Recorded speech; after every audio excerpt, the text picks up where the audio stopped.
Friday Night Football is brought to you by iwantsmart.com, local HVAC experts. Welcome to Friday Night Football on 13 WREX, your sports authority. It's time for a Week 1 edition of Friday Night Football.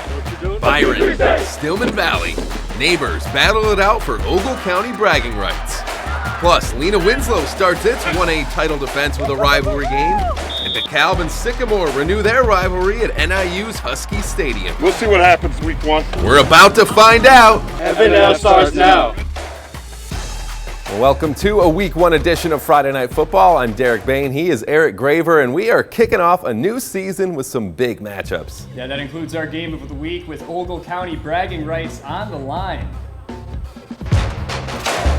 Friday Night Football's Game of the Week is brought to you in part by Feldco. Defending 3A state champion Byron makes the short trip to Stillman Valley for the rivalry showdown. Neither offense was moving the ball early on. They're both some great running games, but the defense wasn't allowing anything in the first quarter. But in the second quarter, Jory Spain coming up. Well, there's another stuff for you from Byron. But in the second quarter, it is the running back powers through Jory Spain. He gets Stillman on the board in the second quarter. It's a 7-0 game. Stillman Valley fans, they were fired up out there. And moving to the fourth quarter, the Tigers in the red zone, and they need points. They turn to the freshman, Caden Considine. He punches it in for 6. We are all tied up late in the fourth quarter. Both defenses, they held strong, so we're going to go to overtime. The Byron fans are loving it. Stillman Valley has the ball, and they are going to score on that ball with number 8. It was Porter Needs. He gets into the end zone. That score. Yeah, it was a great game out there, and they actually had a false start on Byron, so they would end up going for 2 after the PAT. So they go up 15-7. They wanted to put a little added pressure on them, and Byron trying to make something happen with the final game or final play of the game, but it falls incomplete. Stillman Valley with a great win. They go on to win it 15-7. Big way to start the season. Elsewhere in the Big Northern Conference, GenoaKingston hosting Winnebago. GK looking to come out strong and pick up where they left off the last few years, and here they come. The fullback, Maddox Lavender, scores the first touchdown of the year for the Cogs, and that has the student section jumping for joy. The Cogs turn to the air attack. Nolan Perry rolls out, finds Brody Engel. He makes the nice catch, and he's moving the chains as he tries to make the moves around the defenders. And Nolan Perry, with the band playing on, he's got a nice tune of his own going for the Cogs. He flips it to Brody Engel for a little 15-yard score. GenoaKingston taking control, and they get the win in this one. Winnebago playing tough, but the Cogs take it 35-20. Dixon and Oregon in an Ogle versus Lee County border battle. And first game for Brock Kundert as the head coach of the Hawks. But it was Dixon coming out of the gate strong. Ethan Hayes, the senior, with the spinning touchdown grab. That's a nice catch. That gets the visiting crowd going. And Duke's up 21-6 in the first. But that's not all. Freshman QB Owen Belzer. He's going to looking around, looking for something. He scrambles and throws a dart to the sophomore, Eli Davidson. 6 point for the Dukes, the underclassmen getting it done. Dixon starts the season hot, getting the win on the road against rival Oregon, 34-6. North Boone starting the season at home as Rockford Lutheran makes the trip to Poplar Grove. Lutheran with the ball early on in this one, trying to make something happen with new head coach Jeff Ludke. And they throw a little screen pass, a few broken tackles, gets Lutheran within scoring distance. Nice play there from the Crusaders as they're trying to move the chains, and but a nice little QB sneak for the score as they find the end zone. Lutheran takes the early lead, 7-0. North Boone trying to get it going through the air here as the fans with the Hawaiian theme going on. How about Lutheran's defense? The Crusaders D, they were swarming as Chandler Alderman makes the call, trying to get something going, but well, that defense all over Alderman. Next drive, the big lefty quarterback, he's finally brought down there, and he's a tough one to bring down and tough one to slow down as well as he slings it out to Chris Dutch. And well, we know Dutch is clutch. The brother of the former Viking standout Will gets it done, but not enough of the Vikings. Lutheran gets the big win, 20-14. To round out the Big Northern Conference, Rockford Christian taking on Rock Falls. We start in the third. Eastland Canals connects with Austin Castanda and making some moves before being taken down by Rockford Christian's Shadak Gordon. Coaches like what they see out there. Rockford Christian's Jaden Williams, he's looking around. Look at the long bomb to Bjorn Carlson to score their first touchdown of the 2022 season. He's got nothing but green in front of him. Student section cheering on their team, and the Royal Lions, they go on to win it 14-0. Good to see RC getting on the winning side. Still to come, we head to the NUIC where some of the best small school talent in the state resides. We'll have more highlights coming up when F&F returns right after this break. You're watching Friday Night Football, Channel 13! Those Lena Winslow cheerleaders with a lot to cheer about. They won a state championship last year, and they're carrying on that proud tradition of their school, along with that of the NUIC Conference. The Panthers opening up the season at home with their Route 73 rivals, Eastland Pearl City.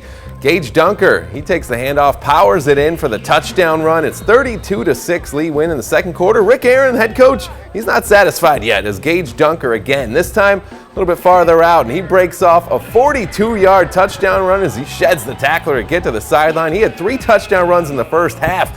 Dunker helping his team build a big lead. Jared McNutt coaching up his Wildcats, but too much Lee win. Gunnar Lobdell takes the handoff. He goes 26 yards for the score. The Orangeville transfer with his first touchdown as a Panther helps them win it 60-6 over EPC. Forreston on the road at Stockton to open up the season. Forreston coming out ready to hit in this one. How about Micah Nelson on the first play of the game delivers the big shot to the Stockton ball carrier. Stockton trying to run again, but this time it's Forreston's Caleb Saunders. Just rushing inside, getting that tackle for loss. Matt Lightson talking to his Blackhawks. The Cardinals, though, moving the chains. The rare pass. Brock Smith hits Kyler Gans, and that's a first down for Forreston. And, well, the Kyler Gans fan club appreciates that effort. The Cardinals then go to the run game. Micah Nelson takes it. He gets up the middle for the touchdown run right into your living room. Forreston staying in the end zone basically all game in this one. Quentin Frederick pounds it in as the Cards roll 44-14. And defending NUIC Conference champ DuPec starting off against West Carroll. The Thunder with their first varsity game in 3 years. Second half starts with the Rivermen returning. Jalen Nowd fields it on a bounce, and he finds the seam. He is gone. That's a kick return touchdown to start the second half, making it 41-0 after the 2-point conversion. And the fans for DuPec, they're celebrating with some nice dance moves. Check it out, Eric. Yeah, I love it. I love it getting into the game out there. West Carroll trying to throw deep on the next possession. Drew Williams, though, has other ideas. He picks it off, has his eyes on the end zone. He's weaving around, but he just finally gets taken down inside the 10-yard line. But no worries. A.J. Mulcahy, big game for DuPec. Did all his damage in the first half, so we couldn't get him any of those highlights. But DuPec freshman Dermot Dolan keeps it for the touchdown. The Rivermen roll 53-6. All right, let's move to some 8-man football. Polo and Amboy going head-to-head to start off their season. And starting off in the first quarter, the Polo Marcos, Caden Webster hands it to Brock Soltow, turning those legs. He gets the first down, and Marcos fans, they're loving the big run. It's a great crowd out there as well. Love that guy's super hat, fan, too. always fired up. Get him fired up. The Amboy Clippers also using the run game. Quinn Leffelman runs through the middle for a nice gain of yards. And Clippers fans, let's see what they got going on out there. They like what they see on the field. And Amboy, they go on to win it 28-12. South Beloit taking on River Ridge and some other 8-man action. The Sobos with the ball, third quarter, down 14-0. And the pitch from Caden Myers to Lawrence Koska. It's going to be stopped just short of the first. Brings up fourth down. They got a decision to make. Sobos trying. They're going to try and get up the middle here. See what they can do, but they are stopped just short. And bring out the chains, make sure they got the measurement right, but looks like they just didn't quite get there. And let's see what we got coming up. Take a look at this play from the River Ridge quarterback taking off. He's a big man, but putting the shoulder down, and he's a hard quarterback to bring down. And then there's a nice punt return from the Sobos. Koska setting up his offense. Myers drops back. Well, hold on. Let's see. There's Myers. He's going to drop back.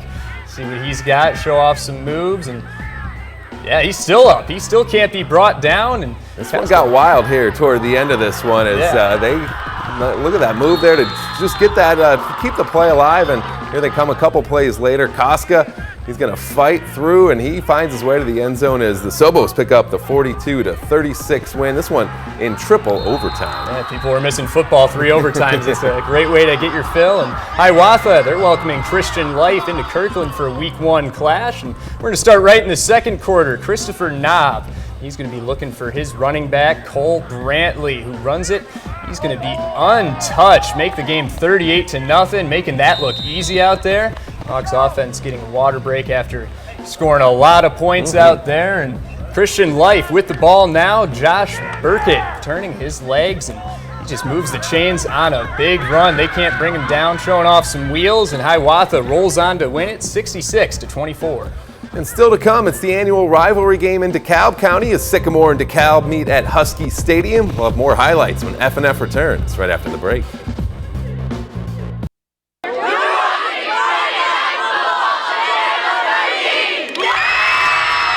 DeKalb and Sycamore play in different conferences now, but they are still making sure to keep their rivalry alive. The Barbs and Spartans playing at NIU's Husky Stadium, and Sycamore hands it off to Dawson Alexander. He makes the nice move and gets to the outside for the first down. Spartans, you know their fans are always going to bring the energy, and here they are in DeKalb making noise. Sycamore knocking on the door of the end zone. Tyler Curtis, he's going to punch this one in for the score. Sycamore wins it 35-7.